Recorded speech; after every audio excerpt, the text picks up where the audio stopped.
All right, Kevin, my main man, how's it going? Good. How you doing, Will?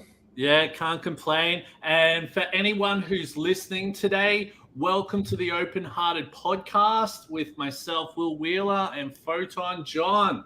What's going on, my man? What a couple of 2 weeks, am I right? Yeah. I was really pleased with all the positive feedback last time after the Yeah, podcast. man, I was actually quite surprised as well. So for people who weren't who didn't check it out or might be checking in this week to listen. Oh man, I don't know about you, man, but like I thought to myself, it was so. I've never done like a live podcast before where like we're running live and people are actually typing and saying stuff to us while we're going. It was a little bit sort of, I don't know, I'd get sidetracked. I'd be talking, then I'd be like, ah. So Mm. yeah, so hopefully with time we can get a little bit more used to that, and maybe just get a bit of a feel for it, and make it a little bit more interesting, and going from there. What do you reckon, man?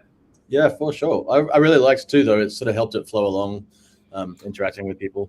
It was nice to Yeah, have. definitely.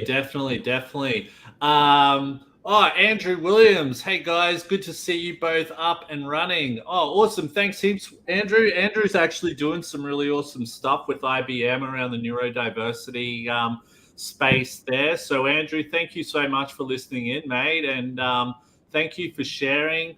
Ali, Ellie hey, Ali, how's it going? Is that one of your friends? Is it? is one of my friends. We may speak to her at some point in the future. Nice. So yeah, definitely. And Is this Jess. another one of your friends? Yeah, this is Jess. Hey, Jess.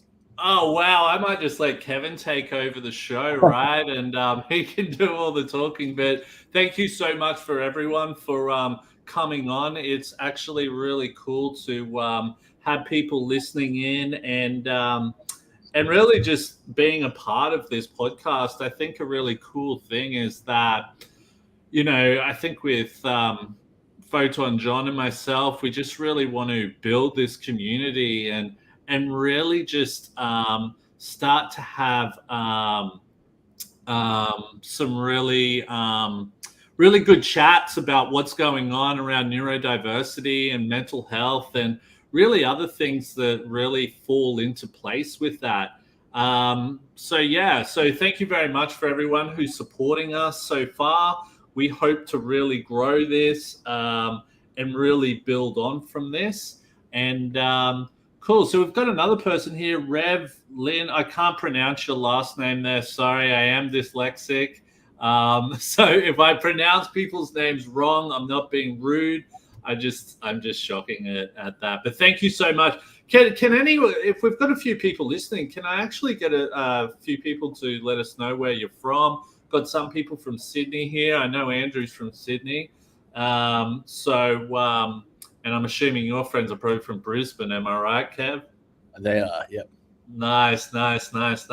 Anyway, let's get stuck into this. I think one of the things that I did sort of want to talk about first was actually, how did the list go that we had coming on for this? I think we're going to go. Oh yeah. Something interesting that happened last week. What was something interesting that happened for you last week, Kevin? Can be anything around neurodiversity or just in general. What's something cool and has been happening with you? Well, I guess in the spirit of the podcast topic, my work has really taken off. I had a lot of new opportunities and stuff. For those who don't know, I have a business in SEO, and struggled running it for the first 6 or so years. But I got a very recent diagnosis for my autism finally, and I've been getting. It's not with an occupational therapist, but sort of pragmatic, real life therapy that's helping me to do better, including at work. And it's just been amazing. The diagnosis has been very transformative for a lot of my relationships, and I closed a lot of cool new business, and moving on from some older stuff. And yeah, very, very happy. Killing it from the sounds of it, my man. How about yourself? Yeah. So actually, some really cool news. Actually, so I suppose a big thing for myself while I was during the lockdown here in Sydney, I really, my depression was really bad through the lockdown. There, it was just so hard. I'm such a person who loves interacting. I love talking to people, all of that, and being taken away from that was huge. And I remember thinking to myself, man, I really want to learn some new skills.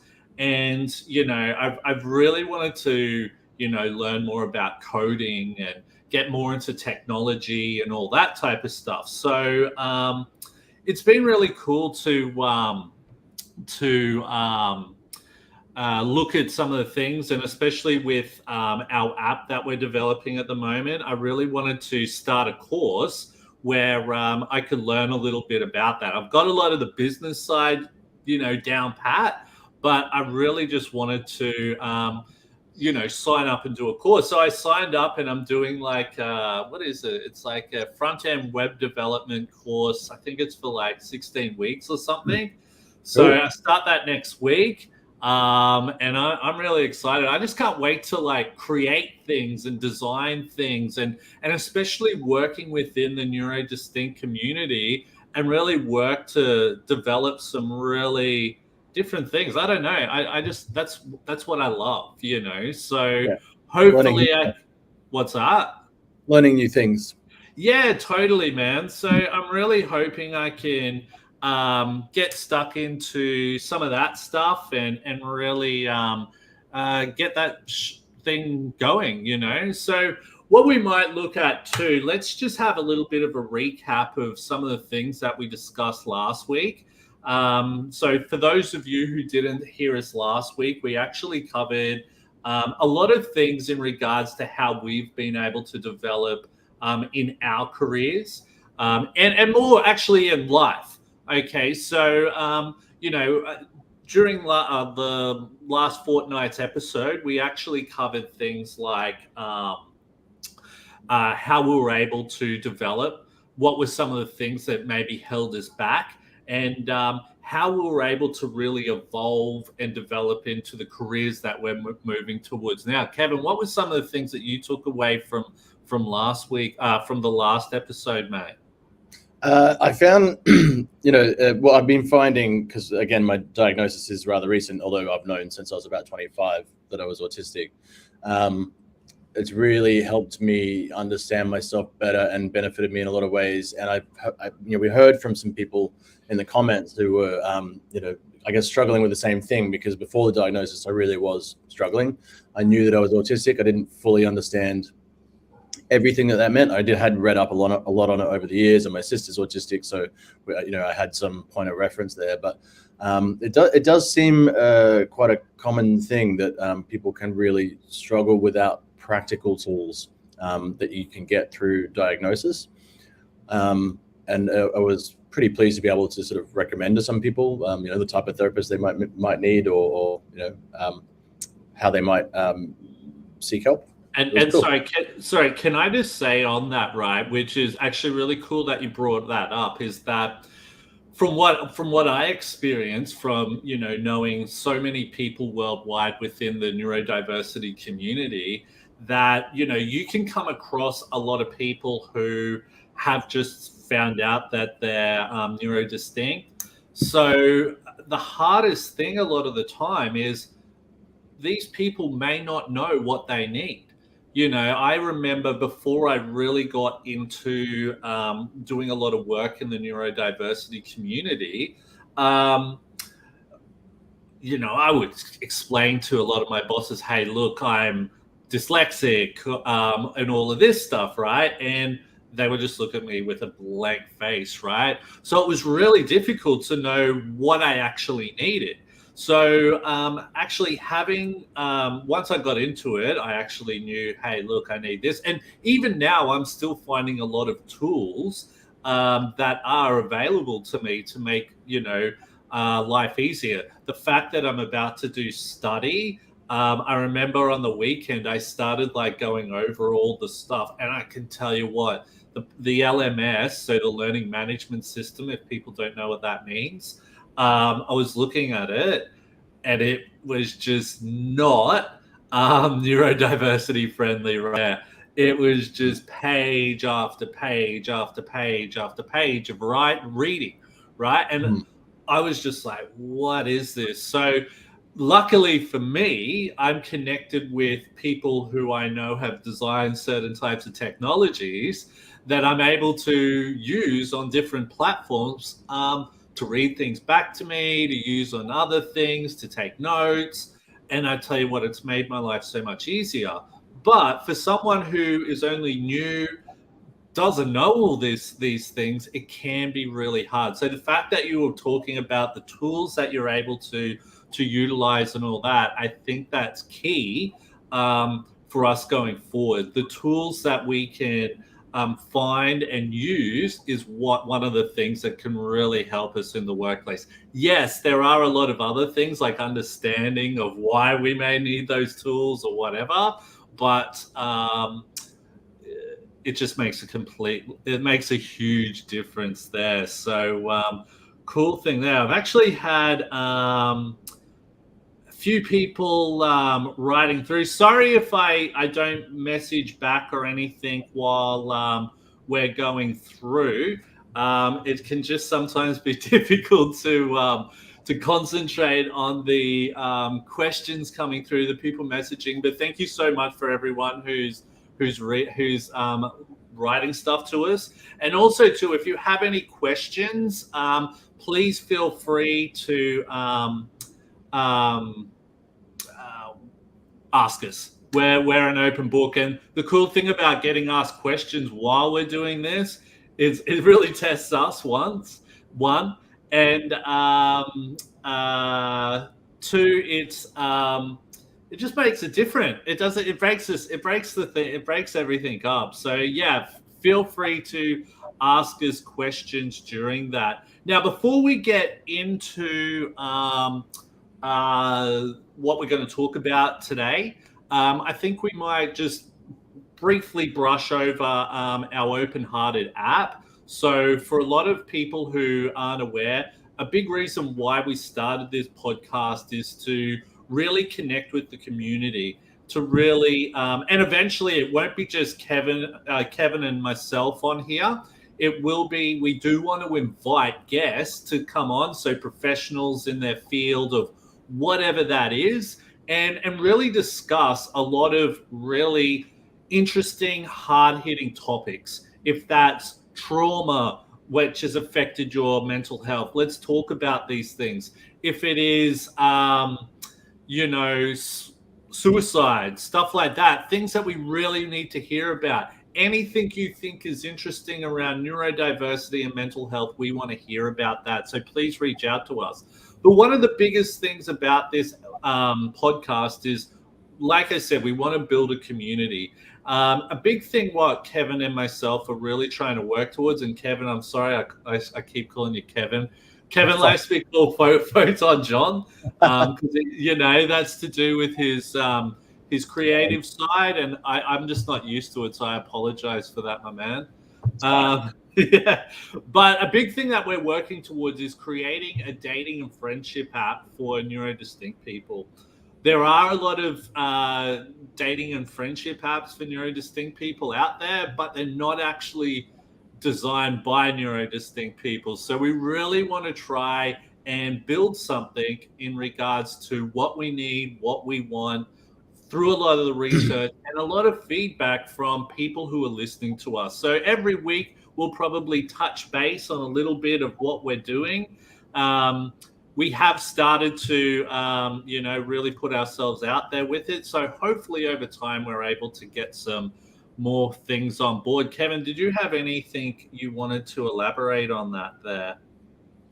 No, I think just with regards to the friendship side of it as well, and the connection overall, which is why we called it Open-Hearted, obviously.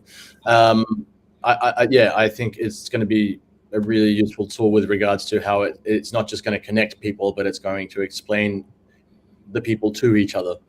Understand each other better. Yeah, no, I like that because, and I can be sometimes really bad at explaining things. I think a big thing with it is with a dating app or a friendship app, they really are good at connecting people. But what happens during a date or even after a date, we want to take that experience and really help people along that journey as well. So not just one little thing. So yeah, so cool stuff there. And if you have any more questions you want to ask us about that, please feel free to message us via our social media platforms. We'd be more than happy to give you more information based on that. All right, cool. So, gone over a fair few cool stuff, cool few things there today. So let's get into this first one here. All right. Now, our working life, and I think that a lot of people who are probably listening in will probably agree that the working life has probably been quite interesting for us while developing in our careers. Photon John, and I still find that weird to call you that. What's your experience been? How have you found it? And please, if some of our listeners have some things they'd like to share, please feel free to comment in the comments section, and we'd love to hear more. Yeah, well, for me, it was, we're fairly certain there was a certain level of developmental disability with me. So it took me a while longer to grow up, I guess.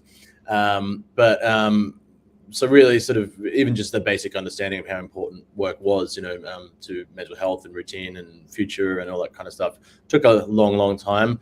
In my 20s, I job hopped a lot. I know that's much more common these days in general anyway, but I knew something was wrong. I would sort of get to a workplace, I would start to get depressed. I might, occasionally start to drink too much or something, and I would just lose all interest in the job and then just rage quit and, go find another one. And I did that for 10 years, really through my 20s. And I sort of gradually started to realize through my 30s that there were just certain spaces that I couldn't operate in, certain things that I couldn't do. I can't do a Monday to Friday, 9 to 5 office environment. That sort of forced socializing is a little difficult. I have trouble operating under certain bureaucratic sort of rules-based environments. But I am very good at what I do, and I discovered that when I was 30 or 29. And but I need to do it in a particular way. And that realization slowly dawned on me towards the end of my 30s, and in particular, the last couple of years. So I'm 41, for anyone wondering. 41 on Thursday. Thursday. We should have had the podcast on Thursday, a special birthday podcast, right? Yeah. Oh, sorry, Friday, not Thursday. Anyway, I really, in the last couple of years, I sort of touched on this on the last podcast, where it took me a couple of years of trying to really get an appointment, get a diagnosis. But it became more and more clear to me over time that I wasn't operating well in these environments. And I thought it was all me, but that's where the diagnosis has been so good, because I understand that it's okay. I struggle with some things, and that's. Can I just say, right? Like you just said that, I thought it was me, right? What do you mean by I thought it was me? Are you talking that like it actually wasn't you? And look, I know where I'm trying to push this, and I just want other people to understand that what is really going on in some of these workplaces. Yeah, well, my employers were telling me that, so they were telling me it was me, and things have to be a certain way, and I need to. And can I ask what things they were saying was you? What were they blaming things on, for example?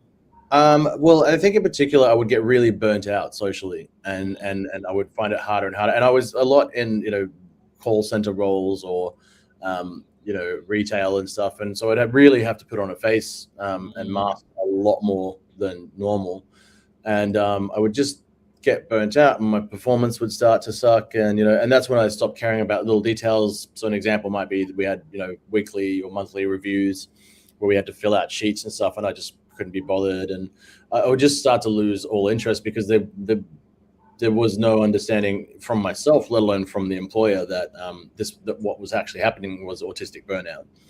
And then so I'd be late to work and all this kind of stuff. But there was like rarely ever a situation, possibly even ever, where they said that my work wasn't awesome.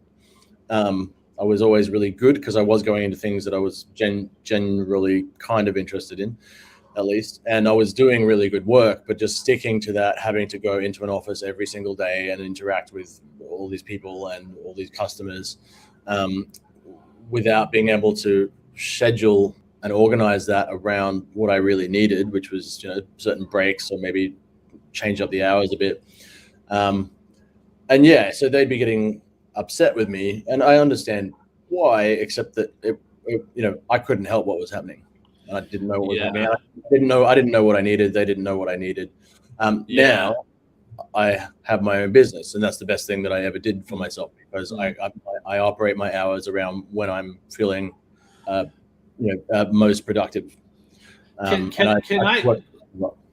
Sorry to cut you off there, Kevin, but I really wanted to I think a thing that, and it's so interesting listening to what you were saying there, because and I'm sure a lot of people listening here would have probably experienced the exact same problems, because I think a big problem for myself, especially once I got into more of because I suppose when I first got into the workforce, it was more hands-on type of work. So I was, just packing pallets and driving a forklift and all that type of stuff.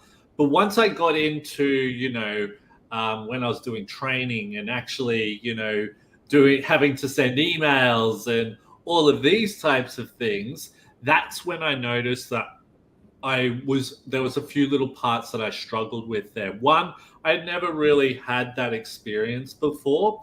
And two, I think was the hardest thing at first was trying to organize myself. I used to find a lot of the time, and it probably still happens a lot now, it's this sort of mentality of hey, look, here's your job, off you go, type of thing. And it's what do I do? Well, what am I doing? And then they're like, here, look, you need to do this, this, this, this, and this. And you're thinking, there's no way I'm going to remember that. So you have to go back and ask people, hey, how do I do this again? And it feels like, I know it felt like I was constantly asking. It's oh, well, don't you get it yet? And it's yeah, I get it, but I forget it really easy. If I'm doing it constantly all the time, yeah, I would understand that. But I used to find that I'd often be put into situations where I just couldn't thrive. I'll never forget one time I had to come down to, so I'm originally from Brisbane, and I had to fly down to Brisbane to actually do some training down here for a whole bunch of organizations and all that type of stuff. And the guy who was looking after all the stuff down here in Sydney, he was hopeless. He was just he was one of those people who, he'd throw you under the bus. Do you know what I mean? To make himself look good. So, I was trying to battle this unorganized person, trying to do all this stuff. And it was all blamed on me in the end there. And that's what really ticked me off. It was because now, for example, I do everything on my own with organizing things and doing all this stuff, because I can put it in the way I want to do it. I have a better understanding of it. So sometimes, I think that we need to have that being able to explain, hey, look, this is who I am. This is what I struggle with. But then we come to that other point of, okay, I may struggle with this, but some people may not know what's next. Okay. Yeah. And this is where we're coming to in these workplaces, where there's a bit of a problem, because what's happening a lot of the time, a lot of people are going to Dr. Google here. all right, yeah, I'll do this. And this is the thing with Google a lot of the time. You don't know who's wrote it. You don't know Yeah. who this person is, and it can actually be a bit of a problem sometimes because people are getting this secondhand information that may not be right for that person because we all know that not one neurodistinct person is the same as another person. So it can be very difficult there. So yeah, and that will segue nicely into the next section, I think, because we should speak about how you work with the Neurodiversity Academy, but also just Sally, just thinking of my daughter with this, when would you disclose it to the employer? I mean, I would say immediately. Yes and no. And I don't mean to cut you off there, Kevin. What's that? Not necessarily in the interview, but yeah, totally. Look, the thing is, and like I get like, and hey, Sally, by the way, I used to go to school with Sally, so thank you so much for coming on and listening. The cool thing was I speak at a lot of events, and I have a lot of large and I'm talking like the big banks, and I have people from big super companies and, all in Sydney here. And I get asked this question a lot. Now, the thing is, should we disclose what we're, our neurodivergence? And the thing is, I always do. That's just me personally. Because you're going to come up against a thing about people going, oh, you should only disclose if you want to, and that's fine as well. The only thing is that you're not going to get the accommodations that you need. Well, yeah, there's that. There's definitely that, but sometimes as well, and this is what I've found during my career as well, is that I've disclosed that I'm neurodistinct, but those people don't know how to help me, and then it's made me look like an idiot down the track there because it's like so. For example, I always share this. I'll never forget one time I said to a boss, I said, "Hey, look, I am dyslexic." At that point, I really don't. I don't know. I said to her, at that point, I didn't know that I was ADHD as well. And I said to her, look, I'm dyslexic. And they're like, oh, okay, not a problem. And I said, look, I really want to progress in my career. If you've got opportunities that I could do, I'd love to do them. So I'll never forget, we had our first meeting for the year. And she's like, hey, Will, how about you do the meeting's minutes? And I'm just sitting there thinking, oh my God, are you serious? Yeah. So for those of you who don't know what the meeting's minutes are, that's pretty much writing down and taking notes about the meeting. Now, for a dyslexic person, it's very difficult to get those words into your head, then down onto paper. So it really opened my mind to people's understanding, all of that type of stuff. So that was where it was really hard. And so that was where it really put me in a bad situation because I had then said, hey, look, I'm dyslexic. She'd given me this opportunity. I stuffed up the opportunity greatly. And I'm just sitting there thinking, you haven't given me the right opportunity. You don't understand my strengths, my weaknesses. And that's the hard thing. And really, it was from that point where I really started to go, man, I need to do more around this field because there's this huge gap here where we need to fill. So personally, I always share that I'm neurodistinct. The problem is a lot of the time that an employer may not understand it.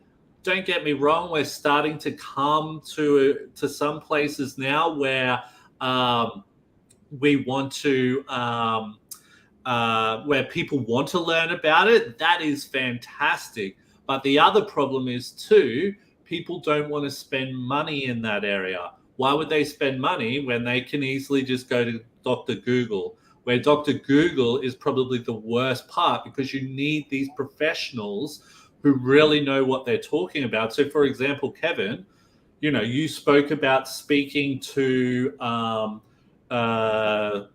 your doctor who's given you these great tools. You probably would not have gotten those tools from Google. Do you know what I mean? No. Because you're dealing with a professional. And this is the thing in anything, right? It's like if you want to build a house, you don't go onto Google and learn how to build a house on Google or YouTube. You get a proper trained builder in who's got a license to be able to do that. Do you see where I'm coming from? Yeah, for sure.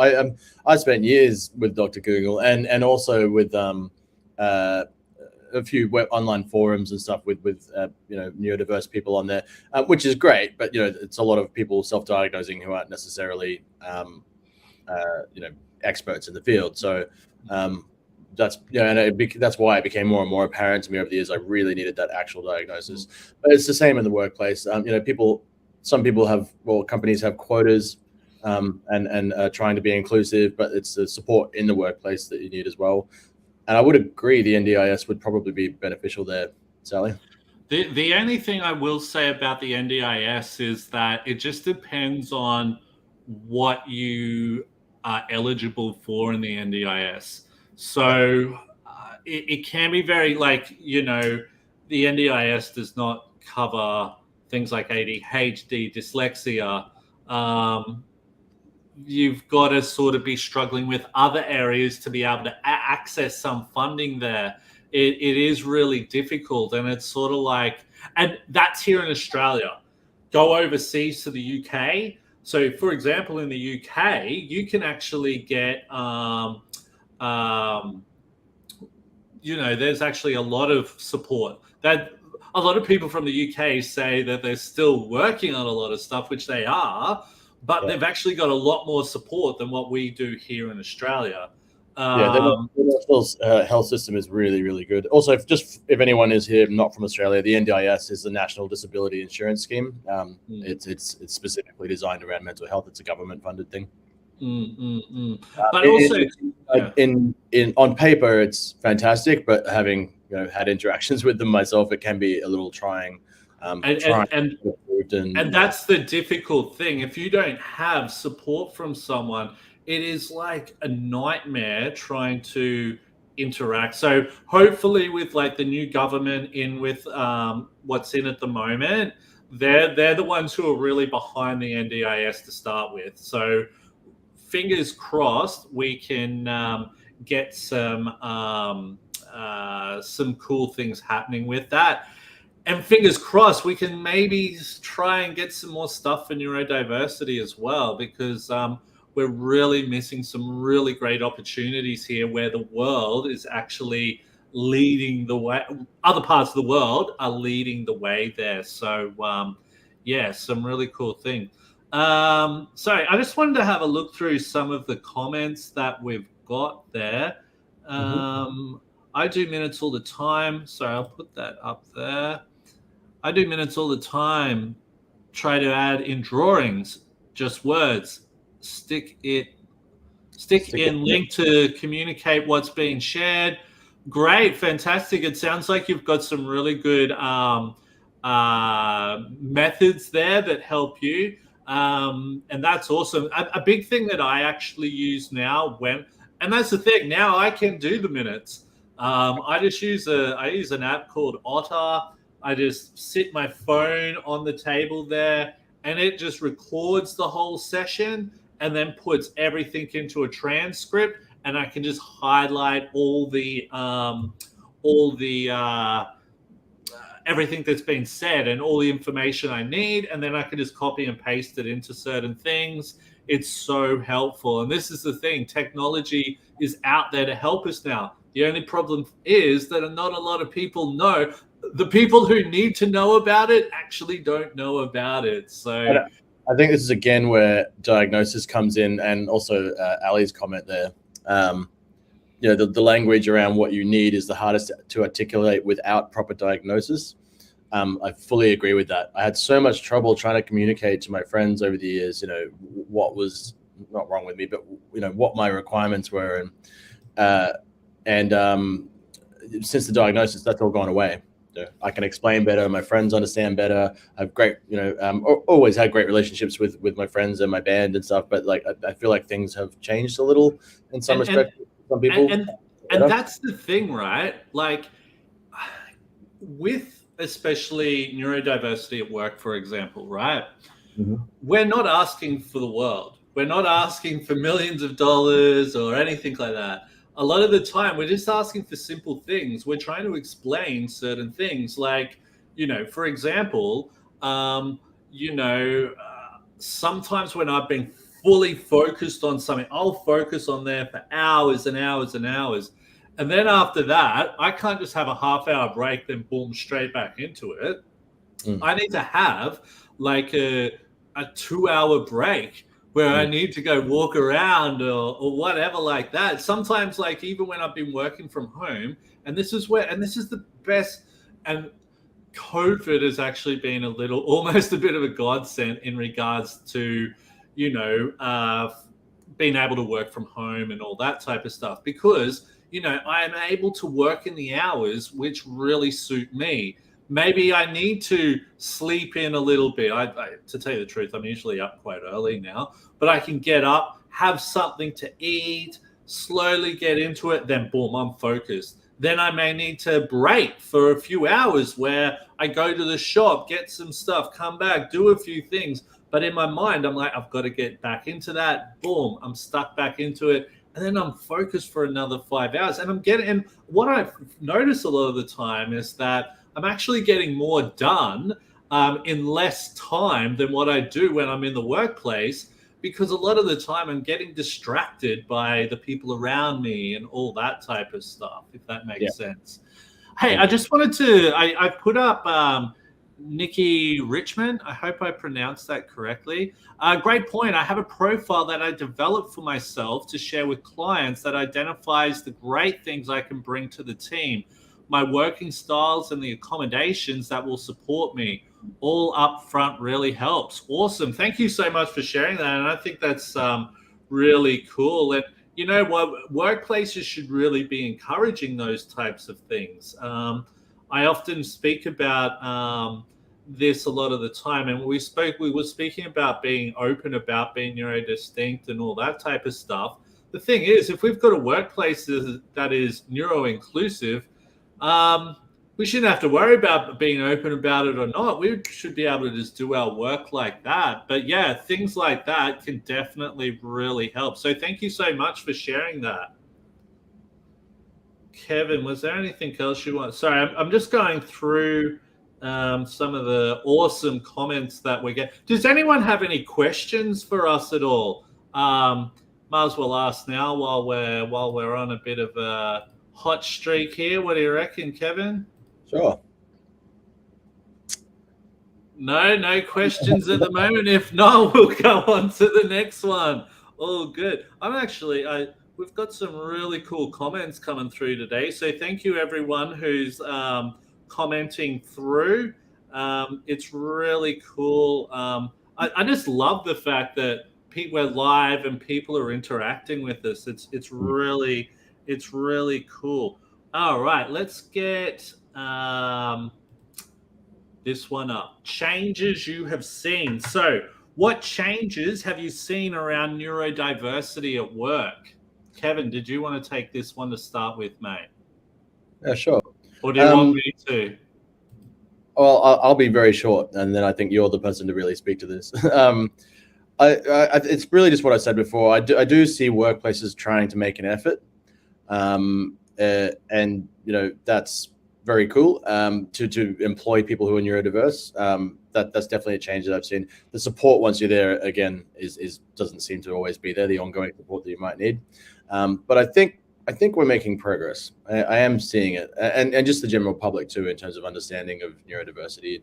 I think the biggest thing has been removing the stereotypical expectations someone has of you when you say I have dyslexia or I have autism, or and just getting them, rather than assuming what that all means, just sort of asking you and watching and listening.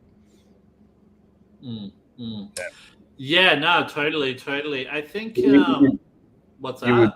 You would have seen a lot more of this than me in terms of the changes that are happening.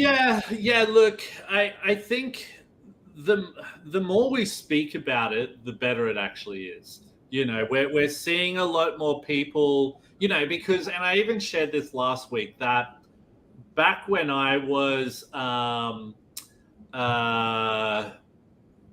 sorry, we'll get this. I'll put that question up there and I'll get back to it in a sec. Back when I was younger, back in school, I thought I was the only one who struggled with what I was struggling with. Yeah.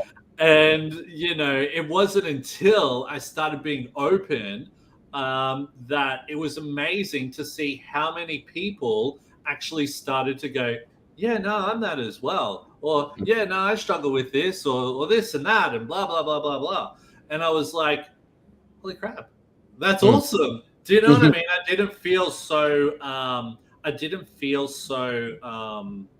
isolated and surrounded type of thing. Now, the cool thing with that is that it is starting to really open up this whole neurodiversity space.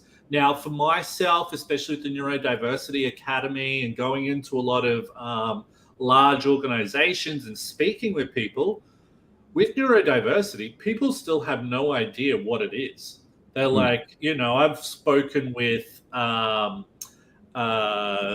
people who are the head of DE&I in large organizations, and they say, look, I didn't even know what neurodiversity was until such and such said you were coming in and we we're going to have a chat.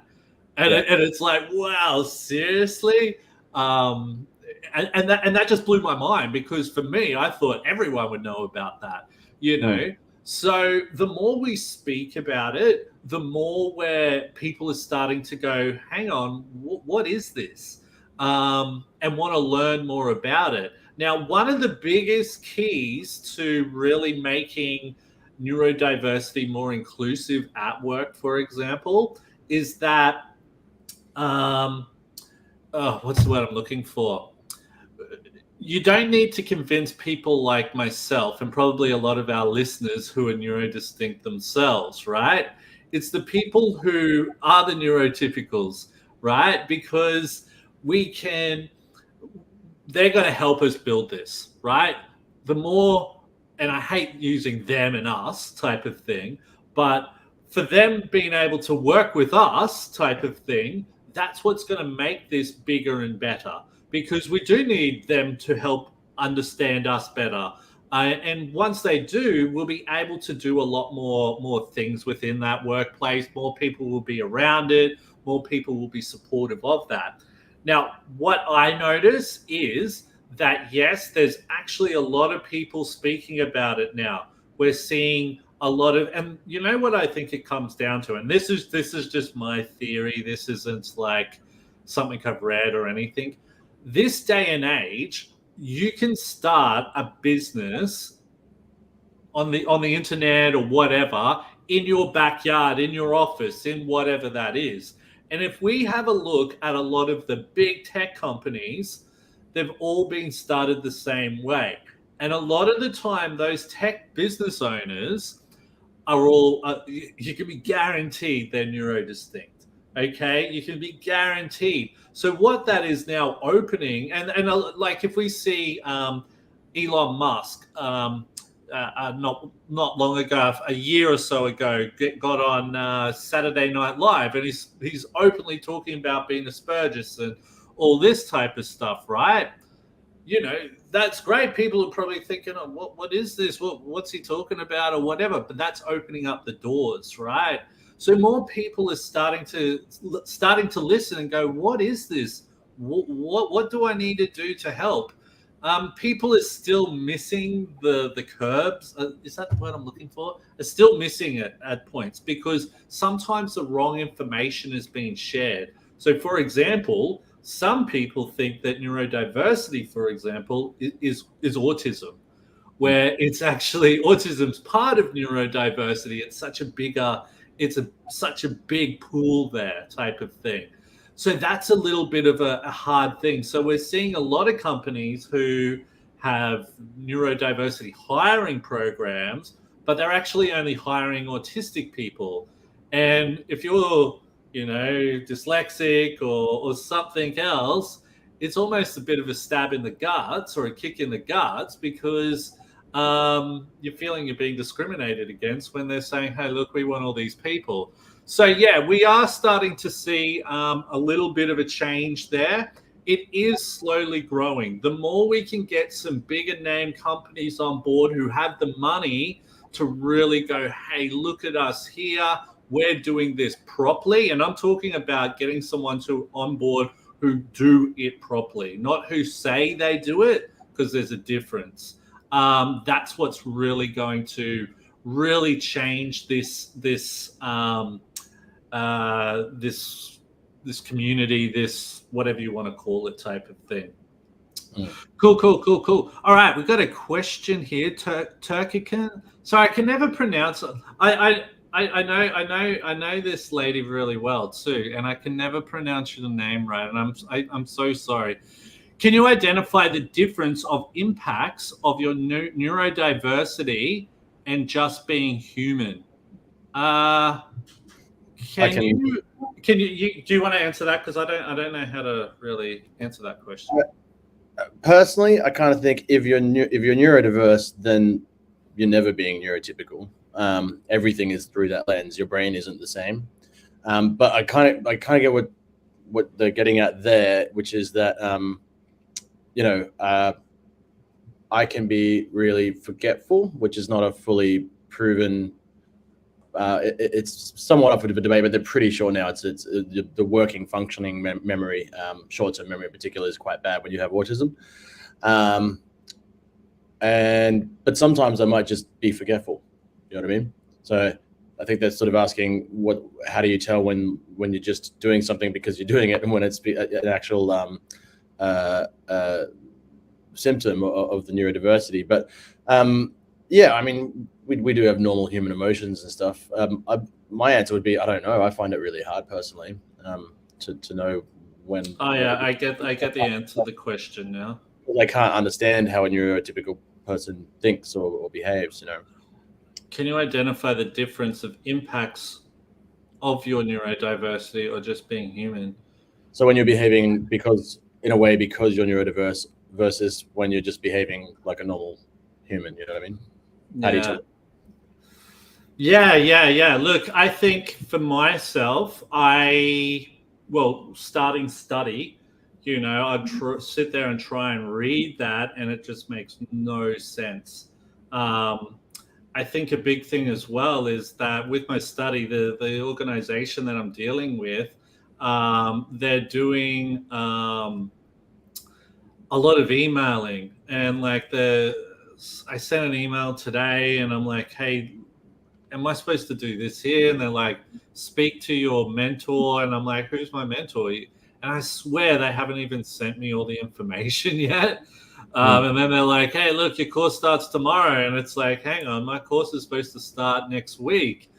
So I'm sort of like, is this me being confused with things, or is this me actually being human? And sort of like they're not doing the right thing. You know what I mean?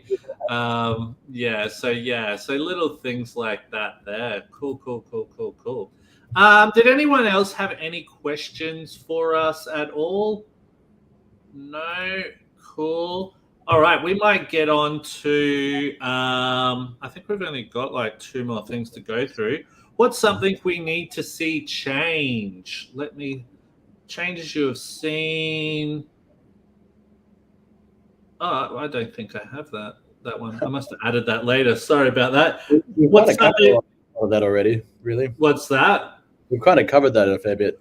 What's something we need to see change?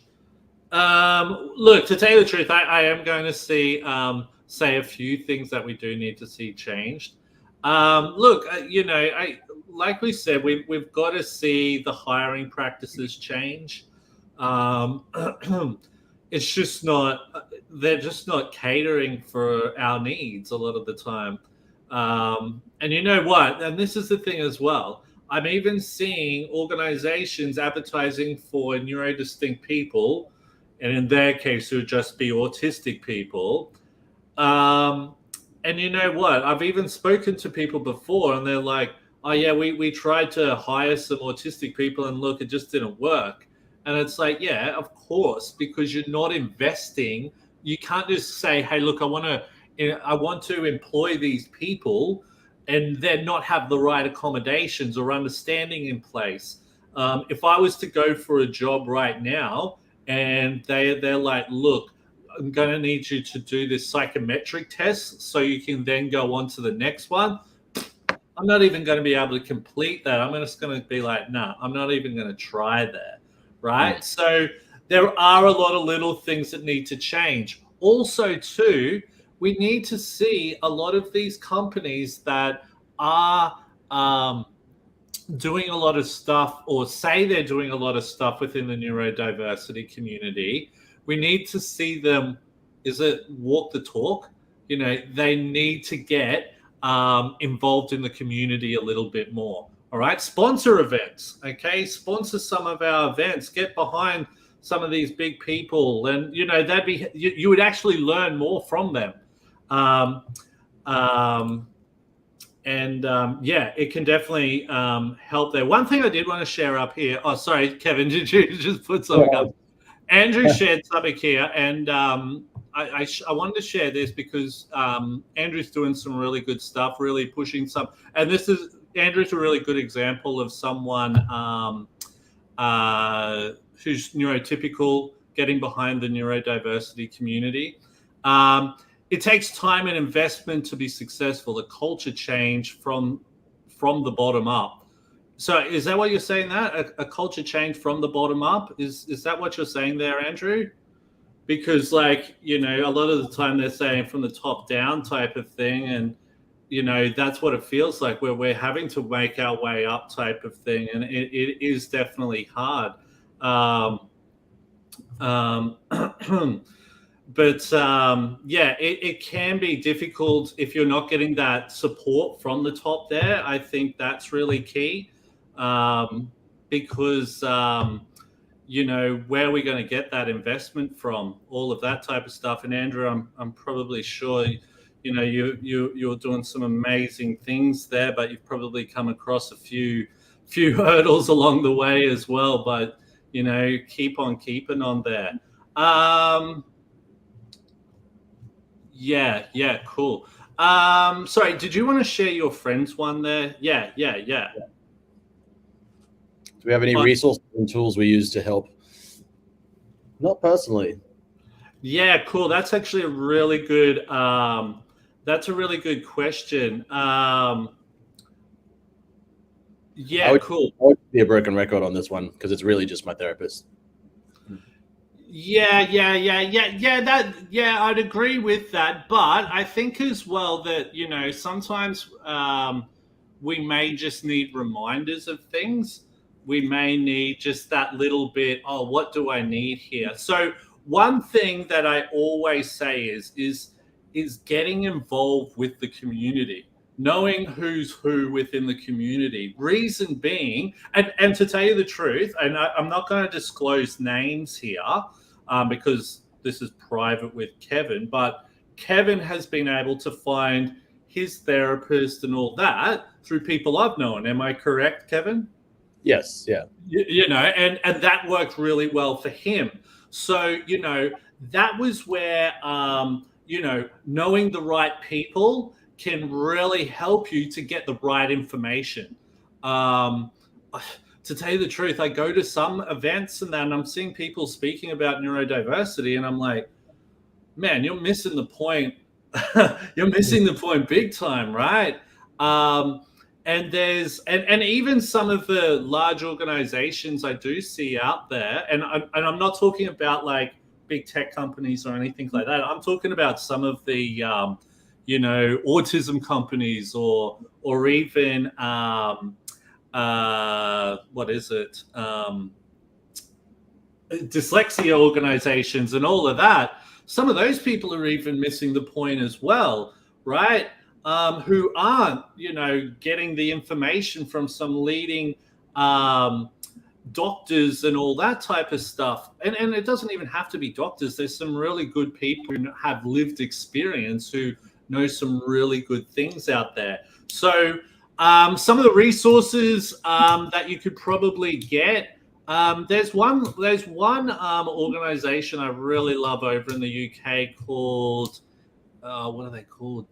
Genius Within, I think they're called, and they've actually got this really cool report out about I think it's called like Universal Music Neurodiversity in the Workplace or something like that. If you type in Universal Music, if you type in Universal Music Neurodiversity, you can actually download the report for free, and it gives you steps pretty much on how to set up a workplace there, all of that type of stuff. But like I said before, if you're connecting with the right people, they're going to be able to give you more information on what it is you actually struggle with. Okay. So for example, we're able to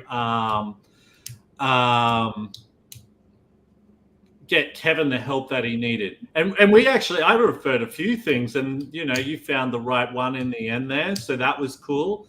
But yeah, that's the biggest thing, connecting with the community, finding out who's who. Because, I know a fair bit, but still there's a lot of things that I still don't know enough about, where I refer bigger people in certain situations there. Yeah, Andrew. So for anyone following on LinkedIn, Andrew's actually just shared the link for universalmusic.uk. Well, it's creative differences. Actually, I'll just put that up on the screen here.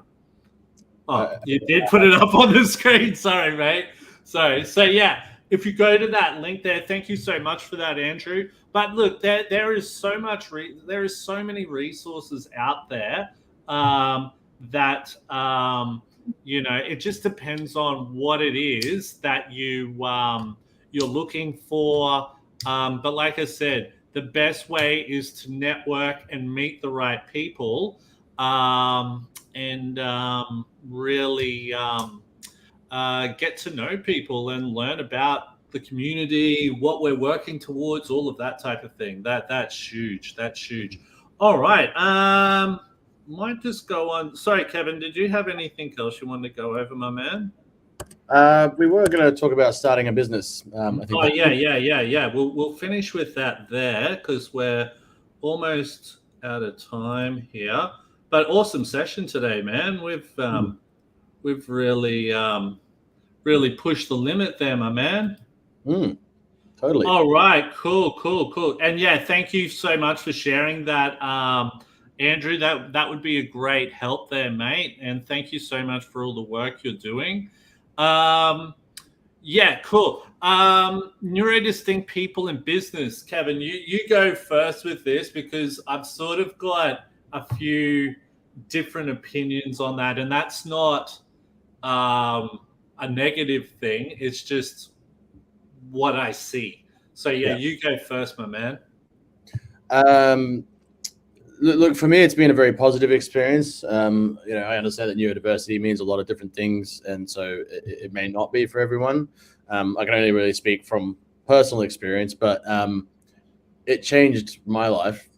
Being my own boss, not being, I always felt like a square peg in a round hole. We've talked about this before, but especially in the workplace, being forced, within an office environment for set hours to socialize with people that I may or may not like, and work under certain rules that just don't work for me. So being able to set my own terms for who I work with, when I work, how I work, it has just been utterly life-changing. I've had my own business for going on 7 years now, and I don't think I could ever go back. Yeah, I know what you mean there. I think what I really enjoy about the lifestyle that I live now is flexibility. And someone, I think one of your connections, pardon me, Kevin, shared something about flexibility before. I just find that so helpful. And it's just amazing how much work I get done now. I'm trying to run like, 3 different things, and I feel like I've still got heaps of time on my hands. Plus I go out and network. Now that COVID's, over, we're able to network so much more now, and I'm loving that. I just feel like I'm in my element again. It's really good. For me, that works really well.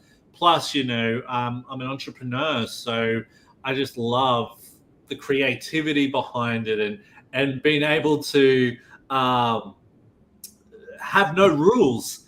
I love the for me, it's I don't like living by rules. I like to just be able to go, here's an idea, let's make this happen. I hate being told, no, well, we can't do that, or this can't be done because of this, or I like to go, this is it. Let's do it. Well, what do we have to do? You and I sit down for hours and we talk about things going, hey, look, with this app, we need to look at this here.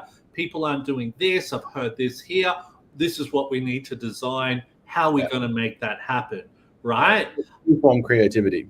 Yeah, exactly. So I'm able to really work to that creative type of part of me type of thing. Now, to take it to a different type of thing is that there is a lot of people out there who just business isn't for them. They don't want to run a business, because I can tell you right now, running a business is hard.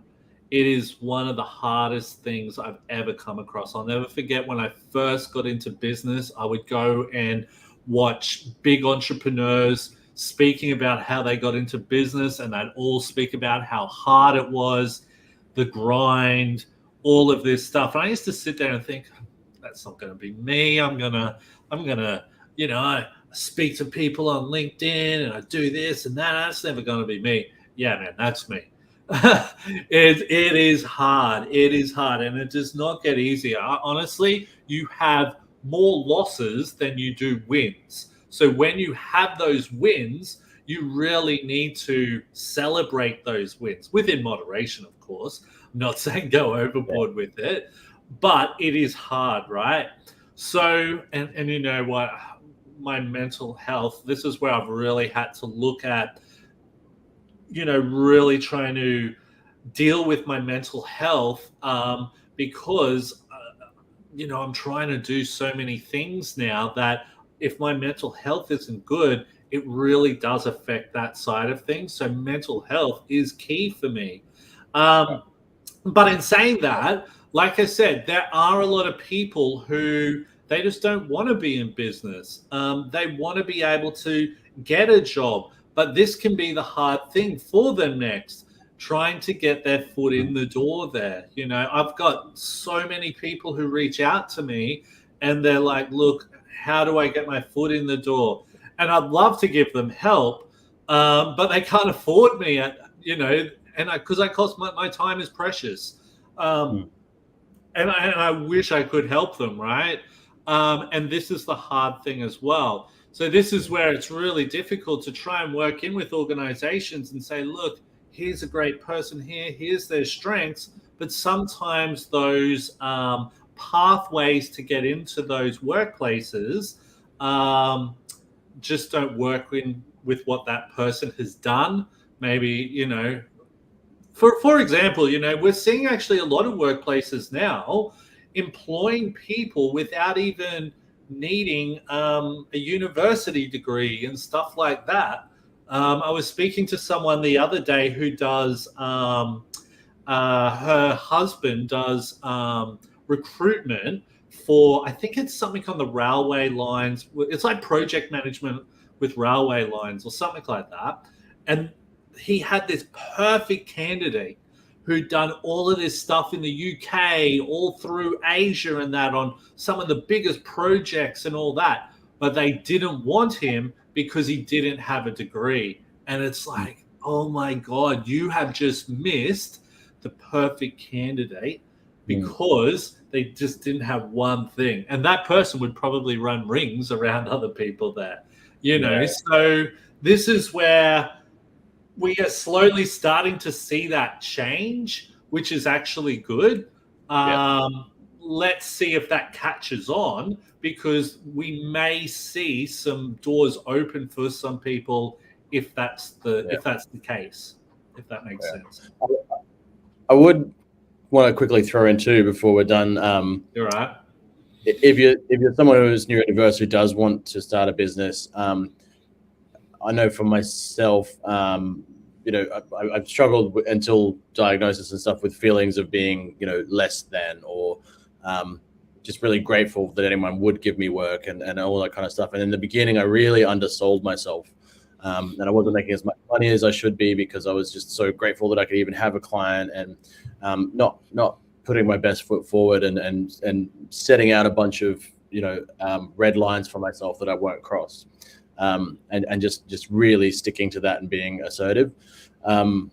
And also, I would say, make sure you get the experts you need to help you with the things that you're not good at. So I was terrible with accounts, tax, that kind of stuff. It took me a few years to get that in place, because I was like, oh, it's money to have an accountant.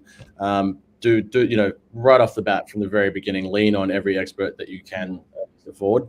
And that you know to help you do that, especially if you're starting the business by yourself, because that can I say on that, right? Like, I like to approach business as a huge learning curve, right? Think of it like almost like studying, right? Because I remember when I first started in business, like using Xero and, you know, all of these different things, that was so foreign to me. But now, you know, I've pretty much organized even my partner, like, we're getting married in like the next couple of months. I've pretty much organized that wedding all on my own. Not saying my partner hasn't done anything, but I'm just, and it doesn't even feel like it's been difficult. I'm just, because I'm so used to all this stuff, it's like, yep, got to do that. Email this person this day. It's just become, and this is how this, like, you know, this neurodistinct mind. This is how my neurodistinct mind. I just seem to be able to get, like, it might take me a little bit of time to sort of figure out, hey, this is what I need to do. Yep, ask some questions. But once I've got it, boom, no stopping me. And then it just becomes so easy. And then it becomes that easy that I'm saving time in areas. And then I just go on from there, type of thing. Thank you so much. Yeah, we're really excited. Without COVID, we probably would have been married a few years ago. But yeah, it's been hectic. So we are slowly getting there now. Kevin, did you have anything else you wanted to say, my man? No, I reckon there's maybe a future conversation we could have about some of the potential hurdles as a business owner who's neurodiverse. But, I reckon that could be cool to get someone on who has, you know, developed something, and we could talk about that and all that. That could be cool. But I did want to say that our next podcast that we're going to be holding is going to be about mental health and social media. I think that's what we're sort of thinking about. Reason being, you know, I've got a lot of followers on social media, and I think one of the hardest things that I come across a lot is trolling. Some of the negative stuff you come across. I get people commenting on things that have nothing to do with what I'm even posting. And it can take a really big toll on your mental health. So, you know, I reached out to Kevin and I said, Kevin, we need to talk about this. This is a key issue because we're seeing a lot of stuff. A lot of people, I think a lot of people don't realize how much social media can affect our mental health these days. So I reached out to Kevin, and Kevin being the marketing guru here. He was like, yeah, man, I'll be onto that. Yeah, I've been in digital marketing for over a decade. So, and I'm just freshly back on Facebook after a 2-year break, which did wonders for my mental health. So, yeah, we've got a lot to talk about there. Also, too, my man, we need to get you on LinkedIn. If you want Kevin on LinkedIn, give us I don't know, give this post a thumbs up. I don't know, because really, man, because I have so many people reaching out to me about a lot of the cool stuff you're sharing. So any way we can help is really cool. So I think that's about it for today. I really can't think of too much else to really cover. I think we've really covered some really cool stuff there. So unless you've got something else you wanted to talk about, Kevin, I'm really cool. So my name's Will Wheeler. What's that? Thanks to everyone who was there today. Yeah, definitely. So yeah, look, my name's Will Wheeler. I'm here with my main man, Photon Jon. Thank you so much for listening today. If you've got any more questions or anything you'd like to reach out to us about, please contact us through our social media platforms. Subscribe, follow, and like. You can see all of them up in the top right-hand corner there. Thank you so much for everyone who's contributed to the podcast today, and enjoy the rest of the week. Thank you for listening to the Open Hearted Podcast.